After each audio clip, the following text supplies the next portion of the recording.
So hello everyone and welcome to this revision video on the Elizabethans 1580 to 1603, and this revision video is going to look at topic 4, which is all about how Elizabeth used her power and how she kept control of people in the later part of her reign from 1580 to 1603. So in this revision video, we're going to study Elizabethan government and the power of the Queen. We're going to look at Elizabeth and her court, the idea of patronage, the Privy Council, and the rebellion of the Earl of Essex in 1601. We're then going to look at Elizabeth and her parliament, including opposition from the Puritans. I'm going to think about how much harmony there was between Elizabeth and her parliaments, how much she was able to control them. And then we're going to look at about how Elizabeth kept control of her people, including local government, things like justices of the peace, for example, and how she used things like propaganda as well as censorship to control people during her rule. In terms of assessment for Elizabethans 1580 to 1603, you will be doing this exam after the People's Health topic, and you will be answering 4 different questions, 6A and 6B, which are questions around an interpretation. And there's a little bit of advice there where you can pause this and think about how you might approach those questions. Question 7, you look at a couple of interpretations and you need to explain how far they differ and why they might be different. And then question 8 or 9, you have a choice for this question. It's worth 20 marks, this question, and you are looking at 4 key arguments to have a degree of balance as well, and to have a conclusion which includes a clinching argument. So without further ado, let's find out more about this topic. So we'll start off by just looking at the many different ways in which Elizabeth kept her power during this time period and just going through some key concepts and key definitions. So one of the ways in which Elizabeth kept control of people was through the idea of patronage. Now, patronage is giving people important positions of power and responsibility. If the nobles and the gentry did not please Elizabeth and did not do what she wanted, she could take away their positions of power. And of course, the Earl of Essex is an extreme example of that. She took away his positions of power and took away his monopoly on sweet wines, and that's a good example of how she kept control of people within England during her rule. Now, the royal court is the term for the group of people who supported Elizabeth. It consisted of 500 nobles, advisors, and servants. A courtier was a person who attended court. The royal court was not a physical place, but it moved around with Elizabeth. Now, the most powerful courtiers were Elizabeth's Privy Council. We're talking about people like Francis Walsingham and Robert Dudley, and we're talking about people like William Cecil, also known as Lord Burleigh. And they advised the Queen, and they were known as Privy Councillors. Progresses are the name of the tours that Elizabeth went on to meet her people. Usually in Elizabeth's rule, that was in the south or in the Midlands. She didn't really venture north. Portraits and propaganda. Elizabeth had many portraits done of her to show that she was England's rightful ruler and to project her power. Famous examples, as you can see pictured there, were things like the Armada portrait. And then Parliament. Elizabeth passed important laws and got taxation money through Parliament, and she successfully managed to keep Parliament under control. Okay, so in terms of the royal court, we'll look at this in a little bit more depth and detail. There was around about 500 what are called courtiers that lived with Elizabeth and worked for her. Now, the royal court is not a particular place. The royal court describes a group of people. It's mobile, so the royal court travels with Elizabeth, and Elizabeth would frequently move around different palaces or go on progresses where she would visit homes of members of the nobility, and people were in the court to influence the Queen. Now, courtiers were personally selected by the Queen, and within the royal court, some courtiers were more powerful than others, and they competed for power and influence. And of course, Elizabeth used that patronage to control people, and that often caused competition and factional rivalry. It also ensured loyalty to the Queen. Now, in the summer, the Queen and her courtiers would go on progresses. Now, progress is a tour of the country, and that allowed the Queen to be seen and showed off the power of Elizabeth and the monarch. Now, lavish banquets, feasts, masques, plays, and tournaments were all put on to entertain the courtiers. They would glorify the Queen's image. Elizabeth herself was highly educated, and she loved to be seen dancing or speaking to ambassadors in their own language or in Latin, and really sort of to show off her and project her power. Now, Elizabeth needed to keep the support of a wide range of people in her court. She used her personality and firmness to keep control, and she allowed a range of people into her court. For example, she did allow a small group of Catholic noble families to attend court, so she didn't lose the loyalty of Catholics during this time period. Now, the Privy Chamber was the people in the court. Not everyone in the court had constant access to the Queen, and the Privy Chamber was her own sort of private space. Privy Chamber literally means private room, and Elizabeth had her own servants and ladies in waiting, and this was at the heart of the court. Now, Elizabeth's ladies in waiting had to be very loyal. Elizabeth once broke the finger of a lady in waiting who married without permission. Only her most trusted courtiers were ever invited into the Privy Chamber. The image that you can see there shows Elizabeth I meeting ambassadors from the Netherlands, and some of the men standing behind her belong to the Privy Council. And we're going to learn about the Privy Council, who are the most important members of the royal court and Elizabeth's key advisors. So what was the Privy Council? The Privy Council in Elizabeth's rule met daily, and their job is to advise the Queen and help her run the country. Now, the main advisor was known as the Secretary of State, and the Secretary of State led the Privy Council. Now, Elizabeth had two key Privy Councillors during her rule. The first was William Cecil, who was Secretary of State from 1558 until 1572, and again from 1590 until his death in 1598. The other Secretary of State was Francis Walsingham, and he was Secretary of State from 1572 until 1590. And you really need to know about these two individuals in particular. So what did the Privy Council do? Well, it organised the work of Justices of the Peace, led government departments. So Lord Treasurer, for example, controlled Elizabeth's finances and spending. The Lord High Admiral, for example, commanded the Navy. The Lord Chamberlain ran the royal household and controlled access to Elizabeth. The Privy Council also protected Elizabeth and uncovered plots against her. Francis Walsingham was in charge of the spy network and uncovered many Catholic plots against Elizabeth, such as things like the Babington plot, for example, which eventually led to the execution of Mary, Queen of Scots. The Privy Council advised the Queen on important policy decisions like religion and foreign policy. They also were really important in helping Elizabeth control Parliament and deciding what could be debated. Many of the Privy Councillors were members of Parliament themselves. And the Privy Council was also really important in organising that positive image of Elizabeth through propaganda, through publications and portraits. So Elizabeth kept control of her Privy Council. It's really important for her to do so. One of the key things was that she made sure she had a small team. So her sister Mary, who had run England from 1553 until 1558, had about 50 on her Privy Council, but Elizabeth limited it to about 19, and she had about 7 or 8 Privy Councillors at most meetings. She kept really careful written records, which enabled her to know exactly what was going on. She chose the Privy Council carefully. So, for example, she delayed appointing Robert Dudley for 4 years for fear of making other members jealous. She chose members with different opinions so she could listen to all sides and make the final decision. So people like William Cecil, Lord Burleigh, and Robert Dudley were rivals in the Privy Council. She rewarded them. So William Cecil was made Lord Burleigh, Dudley was made the Earl of Leicester, and that was a way of rewarding them. And she also had harsh punishments for anyone that rebelled, such as the Earl of Essex, who was executed after his failed rebellion. Yeah, so we're just going to hone in a little bit more on the Secretaries of State. So the first one, pictured there, William Cecil, Lord Burleigh, Secretary of State, on 2 different occasions between 1572 and 1590. When he wasn't Secretary of State, he was Lord Treasurer and in charge of England's finances. And these two, William Cecil and Sir Francis Walsingham, are really the beating heart of the Privy Council during this later Elizabethan period. William Cecil was very much Elizabeth's main minister for the first 40 years of her rule, for the vast majority of her rule, relied heavily on him. He had a huge amount of power. He was a moderate Protestant, sometimes described as a Protestant with Puritan leanings, but very keen to suppress Catholicism. Lord Burleigh, William Cecil, very much saw Mary, Queen of Scots, as the greatest enemy, and Elizabeth actually believed that he had tricked her into executing Mary, Queen of Scots.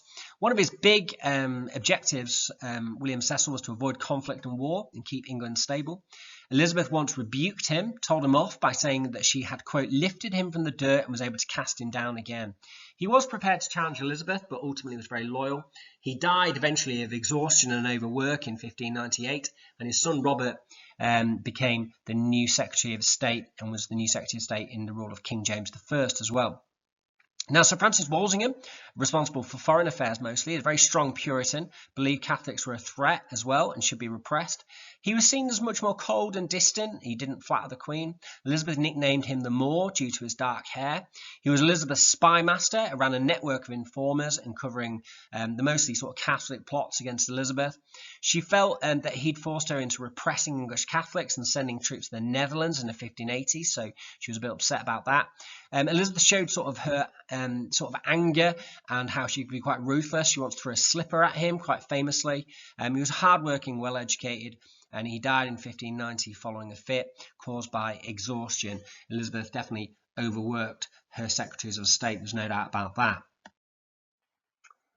Okay, so in the 1590s, to give you a little bit of context to Essex's rebellion, England was widely seen as being in decline. Elizabeth was an aging monarch, becoming less popular, and there were economic problems after the defeat of the Spanish Armada in 1588, and there were a series of terrible harvests in the 1590s, which you would have looked at when you looked at poverty in England during this time. Food prices rose, there was widespread hunger, there was military problems in terms of the war that was going on with Spain, sending an army to Ireland to deal with Catholic rebellions.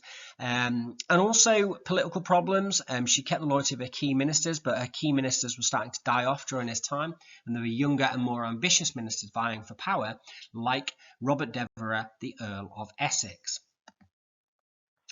So this shows you some of the main ministers that died in the 1590s. So Robert Dudley, Earl of Leicester, died in 1588. Sir Francis Walsingham died in 1590. Christopher Hatton, another important member of the Privy Council, died in 1591.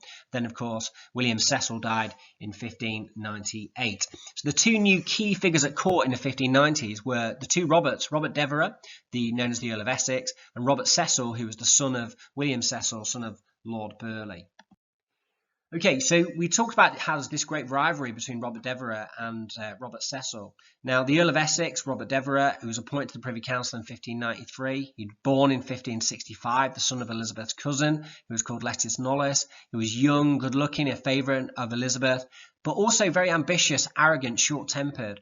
He had been a military hero, but he'd sort of angered Elizabeth by joining Drake's failed attack on Lisbon in 1589, and he married without permission in 1590. Now, he joined the Privy Council in 1593 and was a real rival of the Cecil family. Robert Cecil, born in 1563, he joined the Privy Council slightly earlier in 1591, and he took on much of his father's workload as his father aged, and he was trained by his father and Walsingham in the art of spying. He was a very effective and shrewd politician. All right, and so let's just go through a bit of background to Essex's rebellion. Essex was ambitious. He wanted to be Elizabeth's main advisor. He'd led a successful attack on the Spanish port of Cadiz in 1596, and he'd returned to England as a hero. But while he'd been away, Elizabeth had made Robert Cecil her Secretary of State, and he was annoyed about this, and Elizabeth refused to make one of Essex's supporters the Lord Deputy of Ireland. So on returning, Essex insulted Elizabeth. He turned his back on her. Elizabeth punched him on the ear, and Essex almost drew his sword and stormed out of the meeting, and because of this, Essex was banned from court. Now, Elizabeth sent Essex to Ireland in 1599 to try and make amends for what he'd done to crush a Catholic rebellion led by Hugh O'Neill, the Earl of Tyrone, but Essex went against her orders and made peace with the rebels. Elizabeth was furious and banned him from court, took away all of his positions and titles, his government jobs, and got rid of his monopoly on sweet wines, and Essex's career was seemingly ruined. So as a result, Essex gathered 300 supporters, including unemployed soldiers and unhappy members of the nobility, and planned to seize the Queen and remove Robert Cecil from court. Now, rumours of Essex's plan spread through London. On the 7th of February 1601, his supporters put on a performance of Shakespeare's play Richard II at the Globe Theatre, which included a scene where the king was overthrown, and this was outrageous. Elizabeth was furious, and she summoned Essex to court. Now, what happened here is that Essex refused to appear before the Privy Council. 4 Privy Councillors were then sent to his home to arrest him, but Essex took them hostage. He marched into London with his supporters. The Privy Council declared him a traitor, and his supporters began to surrender. Now, his position was weakened. He decided to return home. Soldiers were sent to block his route home. There was some fighting, but Essex managed to escape home by the River Thames. When he got home, he found the hostages were released and armed soldiers were surrounding his home, and he surrendered. So the rebellion had lasted just 12 hours. Elizabeth had shown that she was able to defeat this rebellion, and Essex was subsequently found guilty of treason, executed at the Tower of London on the 25th of February 1601. And I think this rebellion shows the ruthlessness that Elizabeth was prepared to show in order to keep power and control. It was a good case study of how Elizabeth kept control of people during her rule. Okay, so next thing we're going to look at is Elizabeth and her parliaments. Now, Parliament in Elizabeth's time was much less powerful than it is today. It wasn't democratic. The Queen ruled mostly England during this time by royal proclamation or royal orders. If she wanted to change the law or raise taxes, she called Parliament to do so. She could open and close Parliament whenever she wished to. So if Parliament was opposing her, she could just get rid of it. MPs were not really elected, but they were instead selected by local lords. Parliament actually only sat for 35 months of Elizabeth's 45-year reign and only met 13 times. Between 1580 and 1603, Elizabeth did call Parliament more often, so it was more powerful to the end of her rule than it was at the start. And this was because she needed to pass laws to deal with religious threats, and she needed financial support to deal with the war with Spain. Usually, during this time period, if a monarch needed to raise more taxes, they had to get the approval of Parliament. But Elizabeth and her ministers could still decide what Parliament could discuss. The Privy Councillors organised parliamentary business. The Queen appointed the Speaker, who decided on what could be discussed, and topics such as religion, marriage, foreign affairs, the succession, which means who came after Elizabeth, who would rule after Elizabeth, they weren't allowed to be discussed. Now, Elizabeth, towards the end of her rule, started to face opposition in Parliament from Puritan MPs. So some MPs grew in confidence and they started to discuss topics which had been off limits. Privy Councillors like Cecil and Walsingham focused on foreign policy and the succession, which they wanted Elizabeth to focus on as well, and they sometimes used Parliament to manipulate Elizabeth's ideas. Puritans essentially wanted freedom of speech for MPs. Puritans wanted Elizabeth to marry a Protestant prince and to make arrangements for a Protestant successor. They also wanted Elizabeth to allow church groups to choose their own leaders, which was known as Presbyterianism.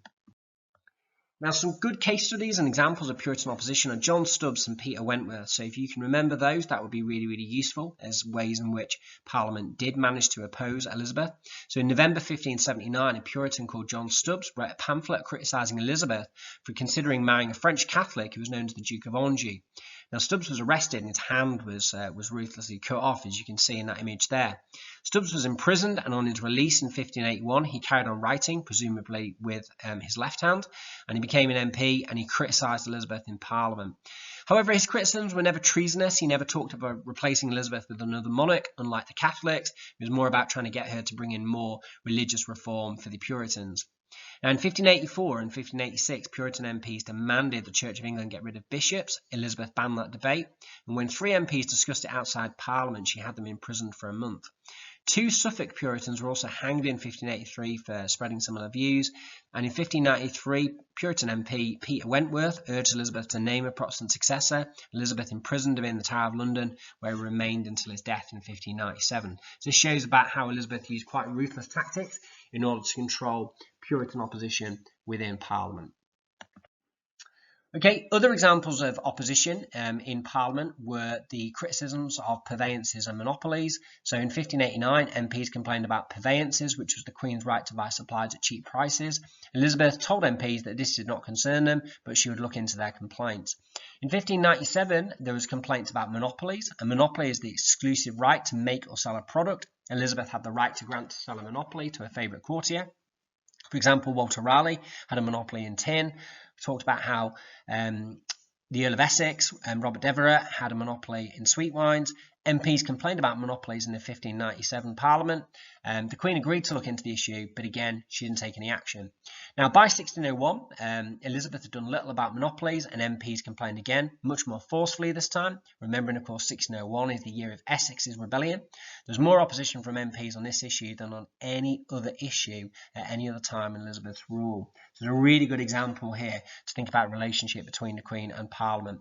Elizabeth knew she had to compromise, and she made her very famous golden speech to Parliament, flattering MPs and reinforcing how much she loved her people. She did cancel some monopolies and promised to look into others, which showed that at times she did use compromise to get on with Parliament.